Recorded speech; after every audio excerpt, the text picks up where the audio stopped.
গত শনিবার 18 জানুয়ারি লালমনিরহাট রেলওয়ে সোহরাওয়ার্দী মাঠে ইসলামিক সোসাইটি আয়োজিত মিজানুর রহমান আজহারীর তাফসিরুল কোরআন মাহফিল ঘিরে থানায় জিডির হিড়িক পড়ে। ওই মাহফিলে প্রায় 5 লক্ষাধিক মানুষের সমাগম ঘটে। আশপাশের জেলা থেকেও নারী পুরুষ শিশু বৃদ্ধ সহ লাখো মানুষে কানায় কানায় পূর্ণ হয় মাহফিল স্থল। আর এই মাহফিলে অতিরিক্ত ভিড়ের সুযোগ নিয়ে মোবাইল ফোন, স্বর্ণালংকার, নগদ অর্থ সহ বিভিন্ন জিনিসপত্র হাতিয়ে নেয় সংঘবদ্ধ চোরচক্র।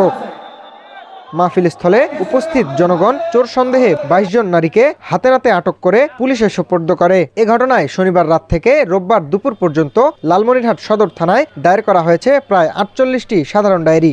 এর মধ্যে 12টি শনিবার রাতে এবং 36টি রোববার দুপুর পর্যন্ত দায়ের করা হয়েছে।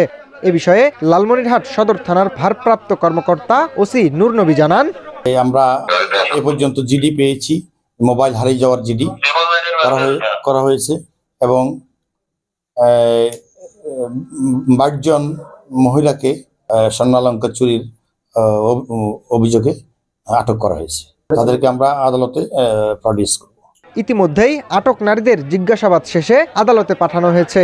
মাহফিলের মতো ধর্মীয় ও শান্তিপূর্ণ পরিবেশে এমন চুরির ঘটনা মানুষের মধ্যে উদ্বেগ সৃষ্টি করেছে। এসব ঘটনা এড়াতে আইনশৃঙ্খলা বাহিনীর আরও কার্যকর পদক্ষেপের দাবি করেন স্থানীয়রা। Minhaj Alam, north capital news, Lalmonirhat.